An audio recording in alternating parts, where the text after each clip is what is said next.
And so we meet again.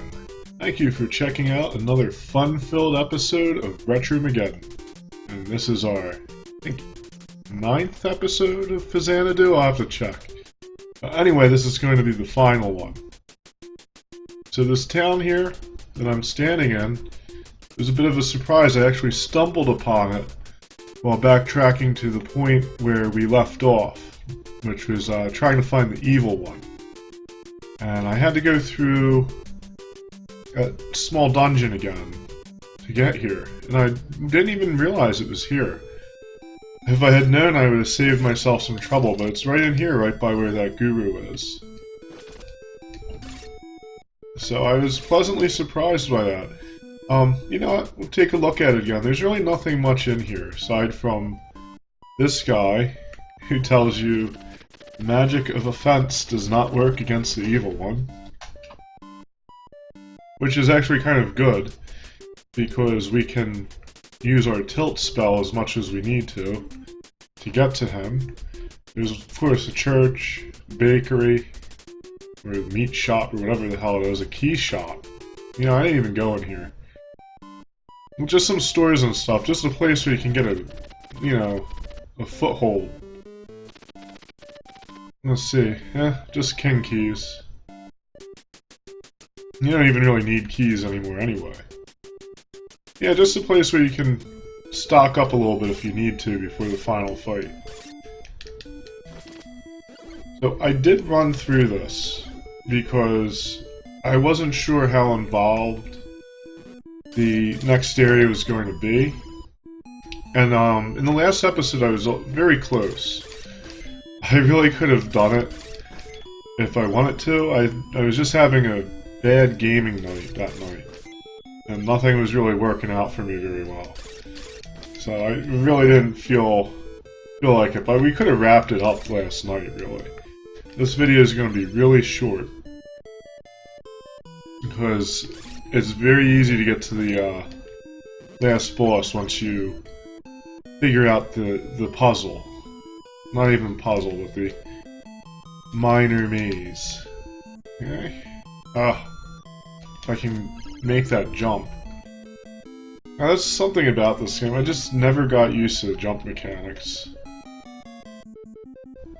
And they kind of make sense, you know, it's not that they don't make any sense, it's just that they tend to be very different from stuff you usually see in these games, so you can't fault the game too much for it. It's not like they're absolutely bizarre. And I'm just not caring here. I'm just going to eat hits and rush through because there's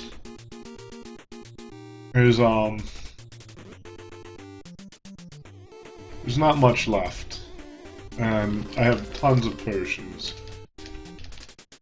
What is that thing anyway? Oh. So, yeah, we killed that thing with the tilt spell. Getting up over there is a bit of pain in the ass. Once again, the awesome jump mechanic comes into play. So what we want, and we can't mess this up,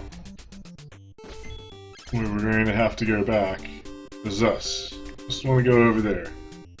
That's all. Once we're here, that door right under that horrible nightmare creature is where the final boss, the evil one, resides. Ugh. This thing is pesky. The evil one's laughable. I would say the wyverns, or whatever those things are, that you encountered earlier would have made a better boss. But, or better last boss, whatever. Okay, here we go. Of course our tilt spell is not going to work against him. And we're going to heal up. I don't even know what that's supposed to be. It's a skull on legs. That's the last boss. This game had some pretty cool, inventive enemies, and he's dead.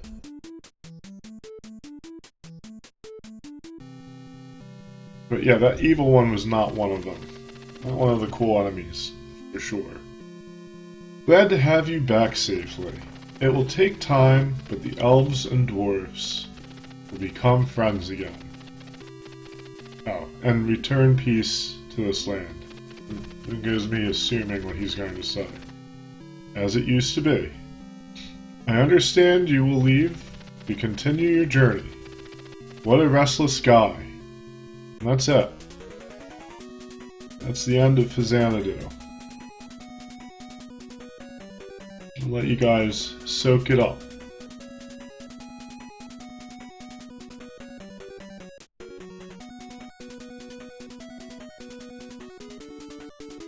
So as there's really no credits or anything, just this, and that might be because this is an altered version of the game, they might have taken them out.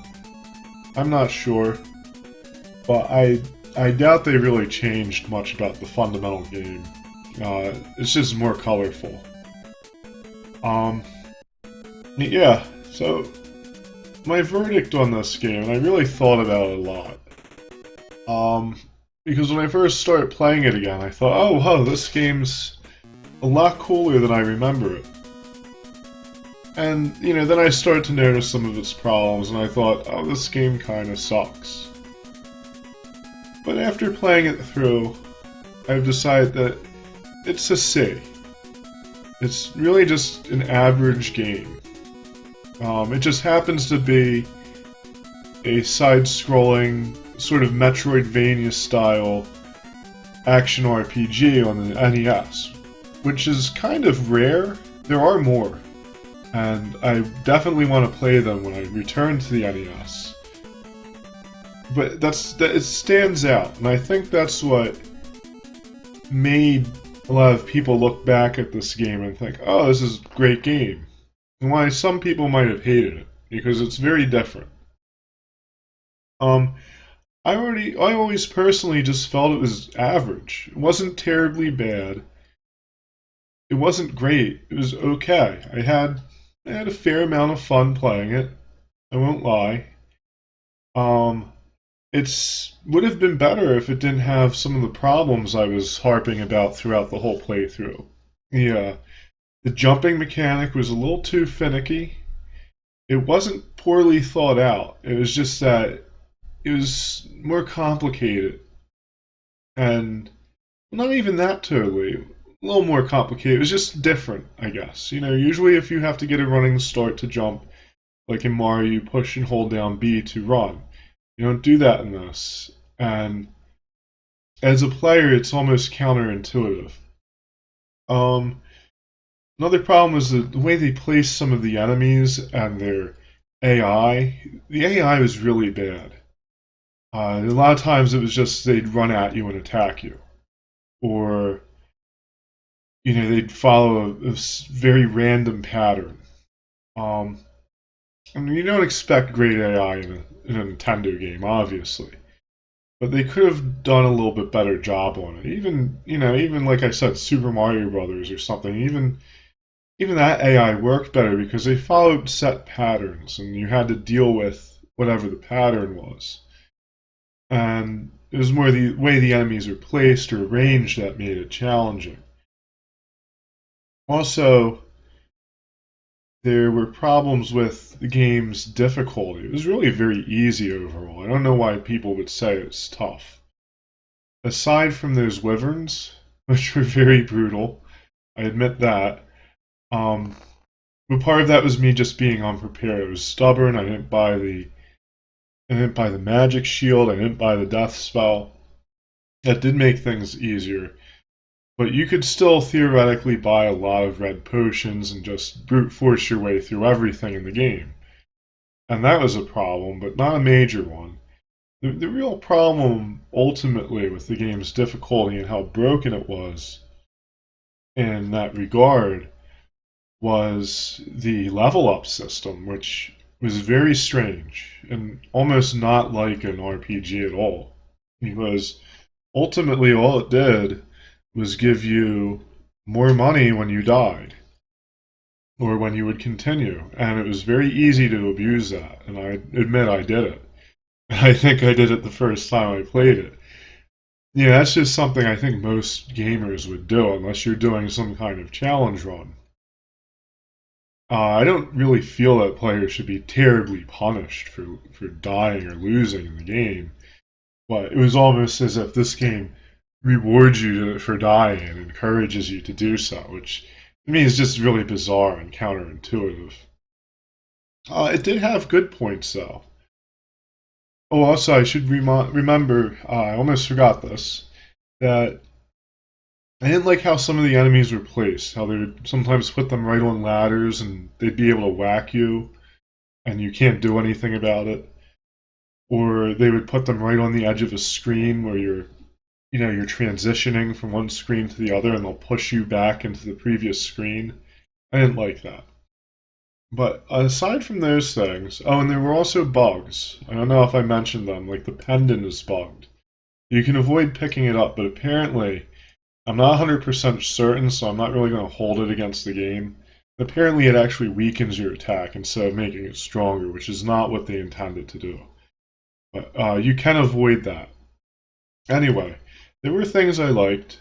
Um, and there was another problem that I'll talk about later because it's a little more complex. But there were things I liked. I liked how the enemies were very varied. They were very strange.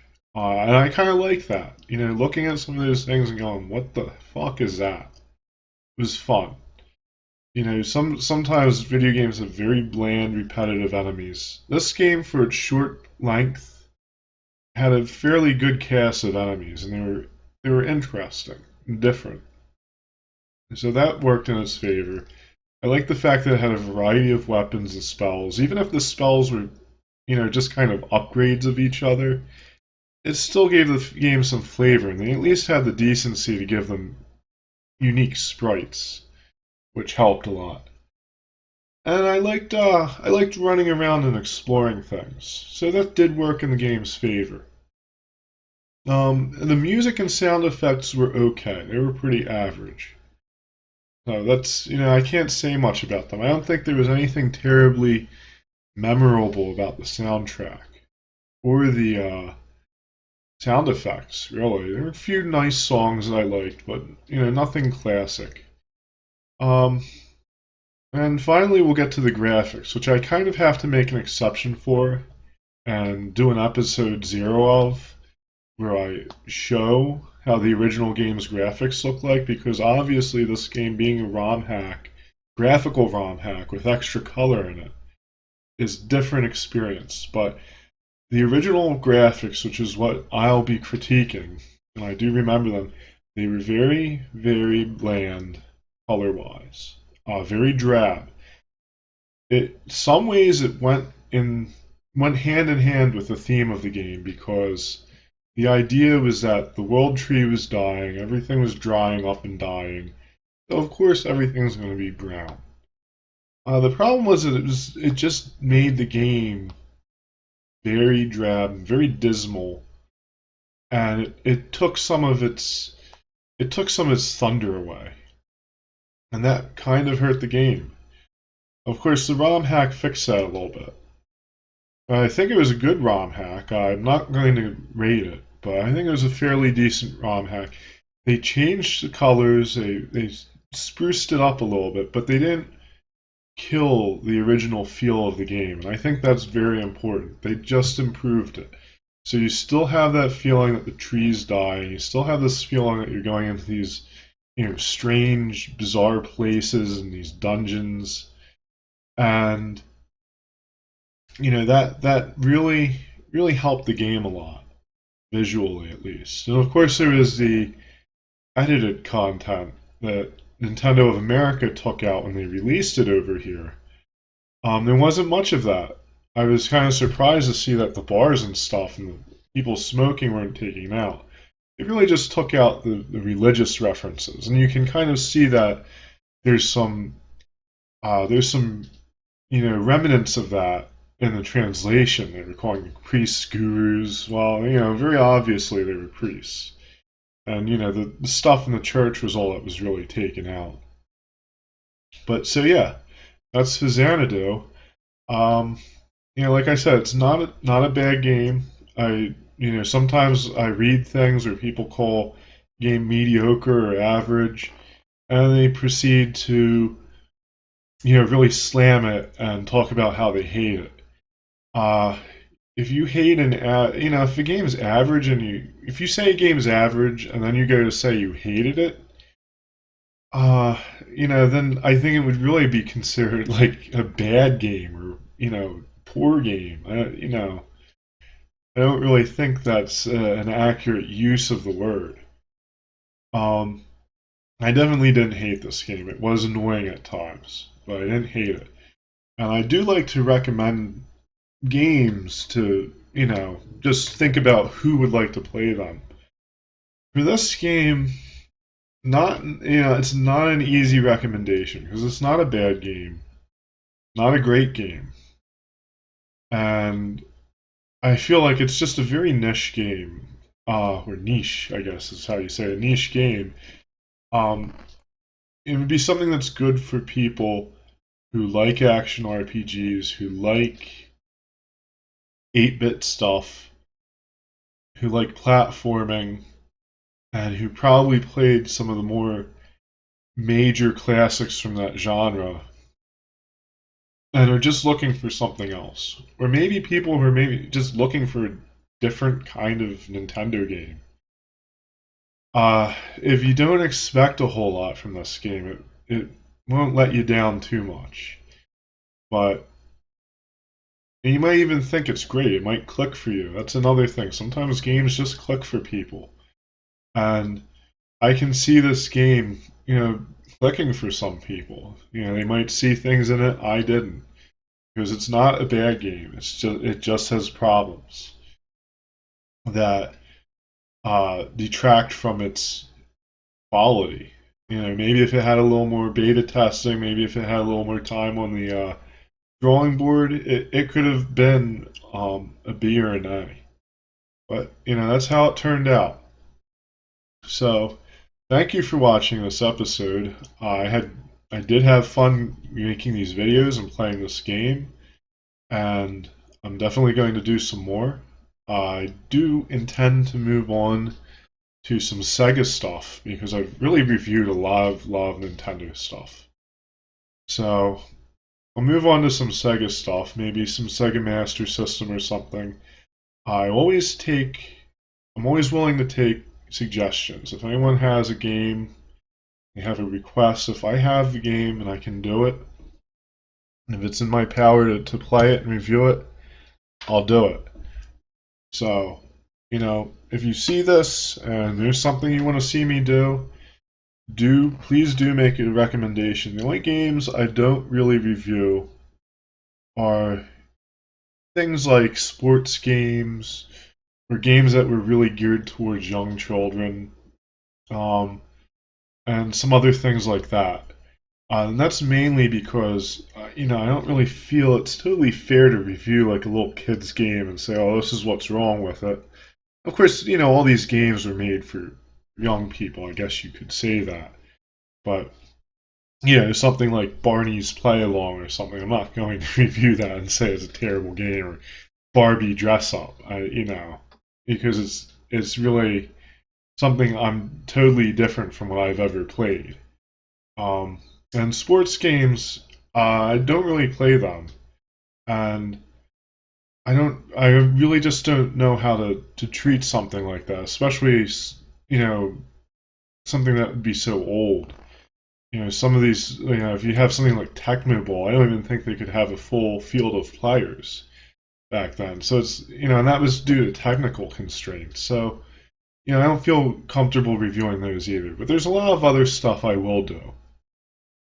So, feel free to tell me that. If there's any requests anyone would ever have. So, thank you for watching.